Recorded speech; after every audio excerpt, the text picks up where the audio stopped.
long time ago, on a lush green volcano island in the Pacific Sea, lived Maui, a young hero, a fisherman, son of Hina Akeahi, Hina of the Fire.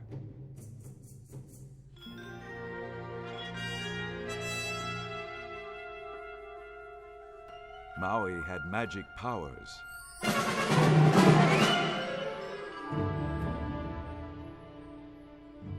Once the sky hung so low that people bumped their heads on the clouds.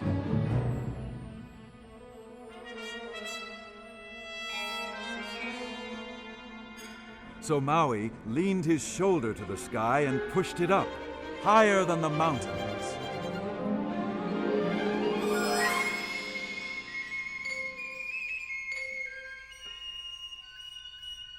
Another time, Maui went fishing using a hook hung with feathers of the ala'i bird and caught the islands of Hawaii, pulled them up from the ocean, all in a string.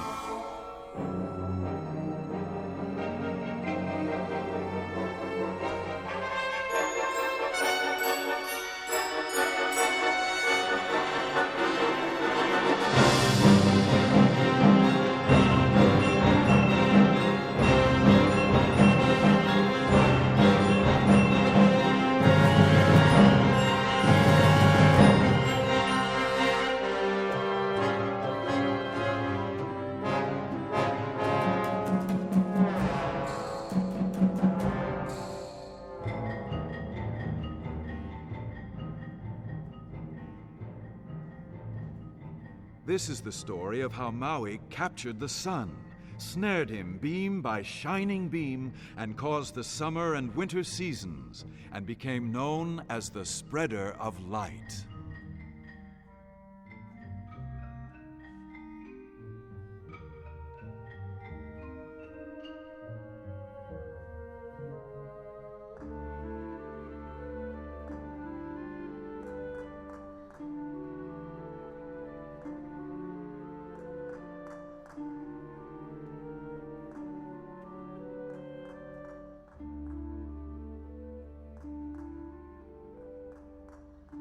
Maui and his mother Hina lived in a cave near an ancient volcano, not far from a golden beach.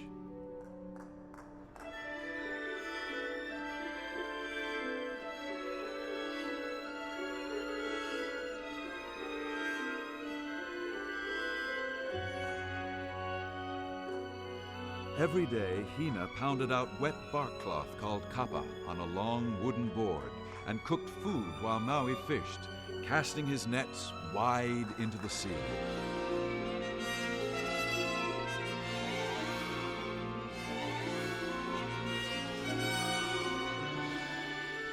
And every day the sun raced across the sky so fast that Hina could not finish her work.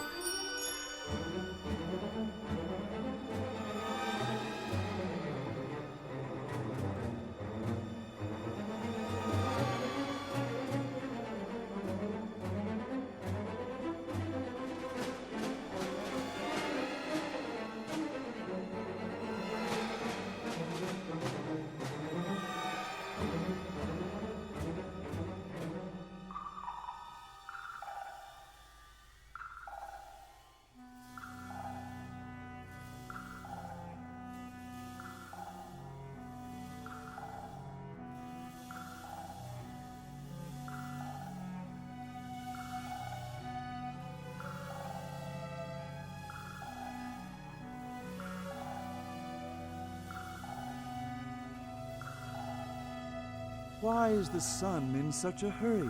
she complained to Maui. "The kapa won't dry, and the kalo and sweet potatoes are withering. What can we do?"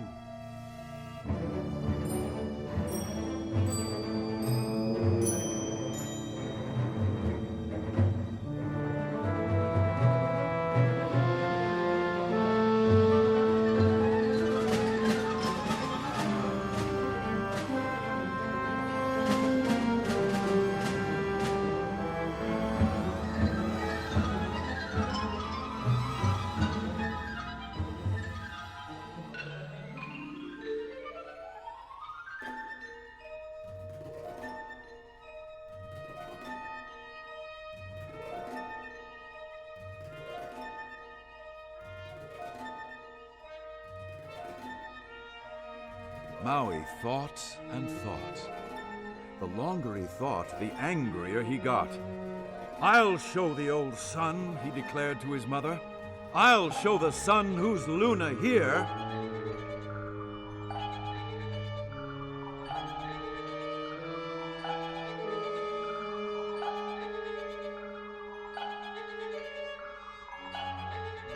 But Hina knew the great power of the sun.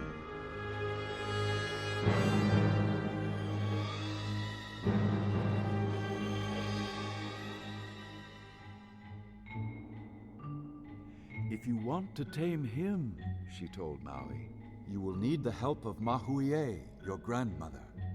When night comes, go to Haleakala, the mountain called House of the Sun. At dawn, a rooster will crow 3 times, and your grandmother will place an offering of bananas at the chasm where the sun first shines. Elamio, snatch the bananas. Mahuie will be angry, but she loves a clever boy. She will tell you what to do."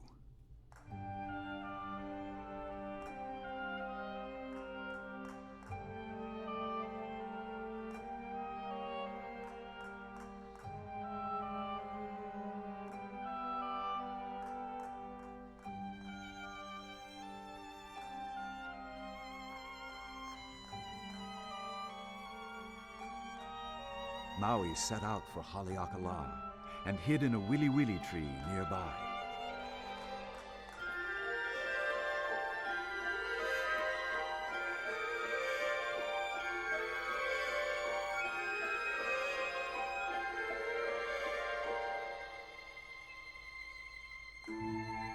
In the morning, the rooster crowed, and Mahuie emerged with a bunch of bananas yellow as the sun himself. When she turned her back, Maui grabbed the fruit.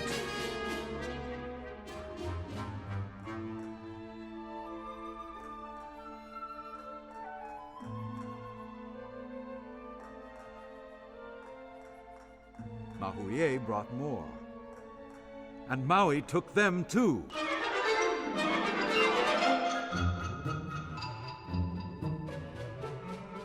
"Who's stealing my bananas?" shouted the old woman, shaking her fist. Maui peered out from behind the wili-wili tree. "It's your grandson Maui," he announced. "Will you help me make the sun go slower?" His grandmother sighed. "I know what a mischief maker you are," she said. "All right, I will tell you what to do. To start, you must make 16 ropes, the strongest ropes ever made. Each rope must have a noose made of the hair of your sister, Hina of the Sea."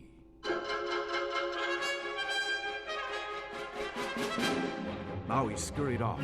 First, he shinnied up a palm tree and pulled thick fibers from coconut husks to braid the rope. Then he dove down deep into the sea and plucked hair straight out of his sister's head.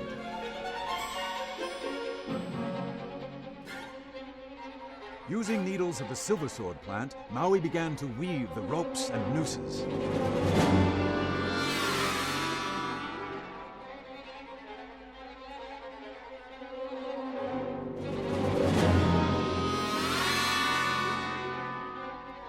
When he finished, his grandmother clapped her hands.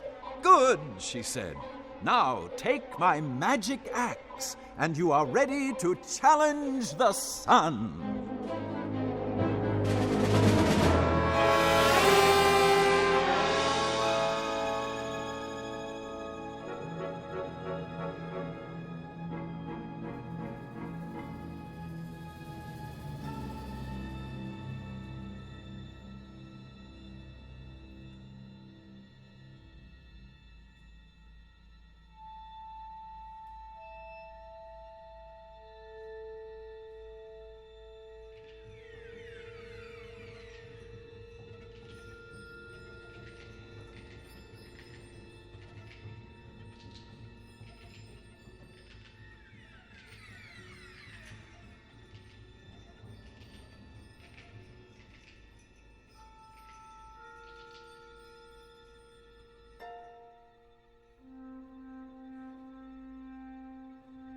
It was nighttime when Maui crouched near the edge of Haleakala and carefully set his nooses.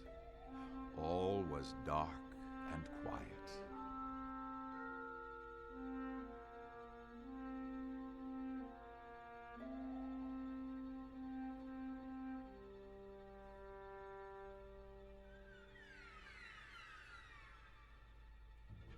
But just as he was beginning to doze off, he heard the loud screech of the rooster.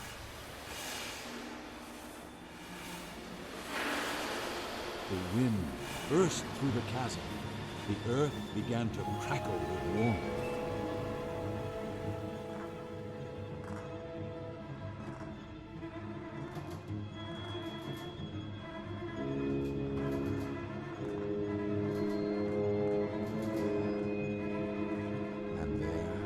Advancing slowly through the cleft, like the tentacle of an octopus, stretched the first ray of the sun, groping among the trees, lighting the green silver shoots of Hina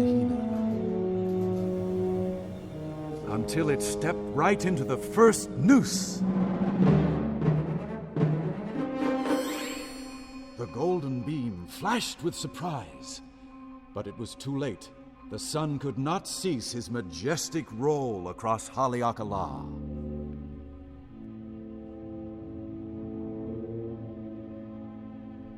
A second sun leg reached slowly into its trap, then a third and a fourth.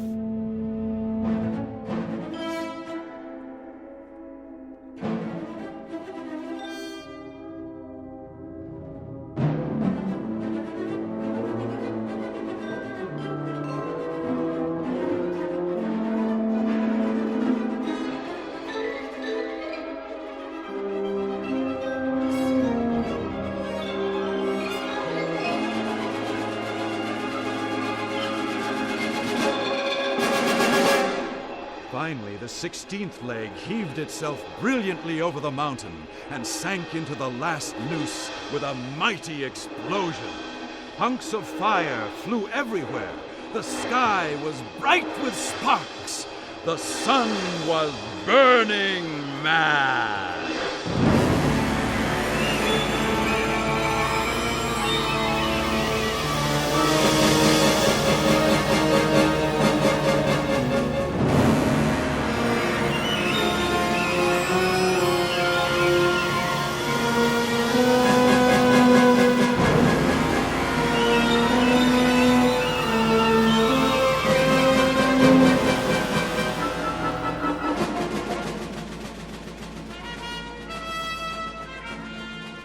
Maui sprang up, laughing, and reeled in all the ropes and tied them snugly to the Wili Wili tree.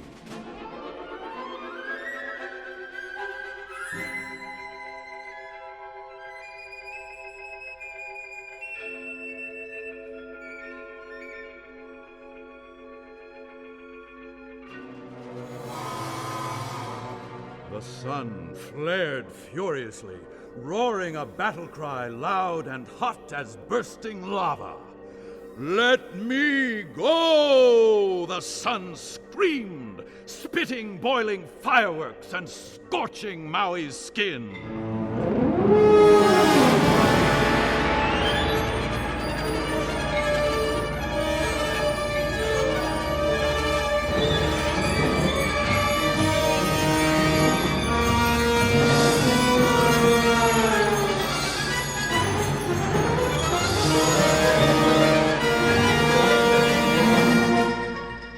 Fell back, terrified. Then he remembered the magic axe and was determined to win. "You'll do as I say," he cried, waving the axe. And with a long leap forward, Maui punched the sun with his weapon.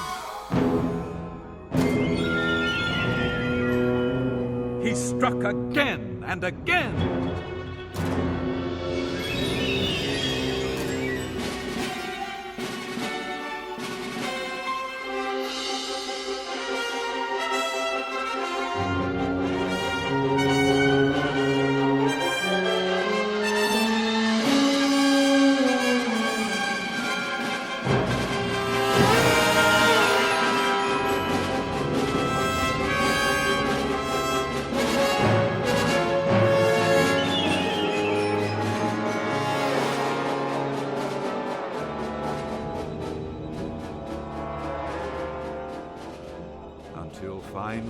Slowly, the sun began to dim, little by little, until he barely glowed.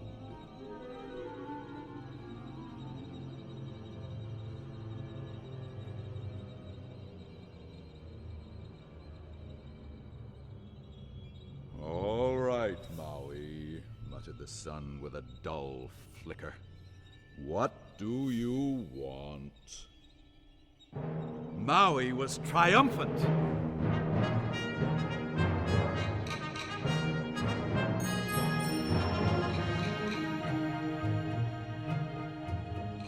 This is what I want, son. From now on, you must move more slowly across the sky, so the fruits and vegetables can grow ripe, and my mother can bask and work in your light.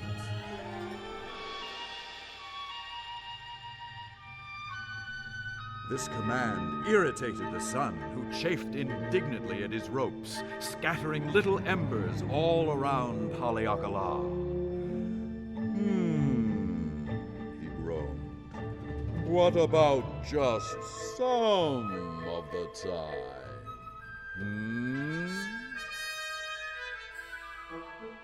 And Maui, delighted with his victory and feeling some remorse for his trick, agreed the sun could go fast 6 months of the year and slowly the other 6 months, making the winter and summer seasons of the Pacific Islands.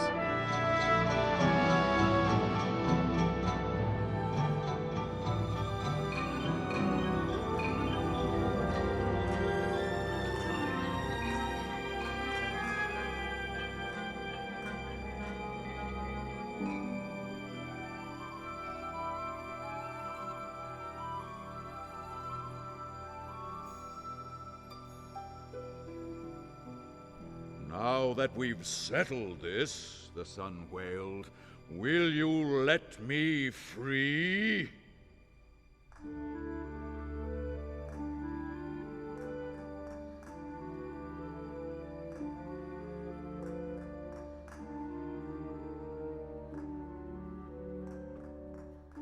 The next morning, the exhausted sun slept very late and entered the chasm timidly, warming the ground slowly, being careful to avoid the ropes that lay strewn about.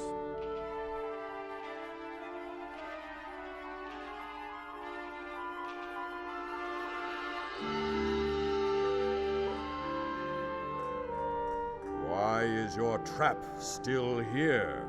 He grumbled softly at Maui.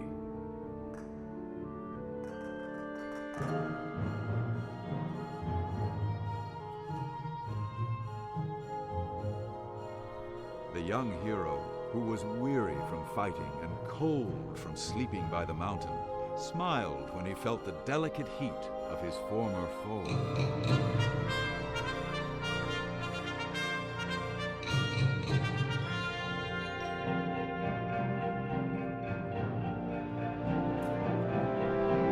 "Oh, sun, old sun," he chanted happily. "As the tides change and the winds blow, the traps will loosen and lighten and float like clouds. Even so, in winter and summer, the rope shadows will mark the sand as signatures, recalling our vow of harmony between earth and sky."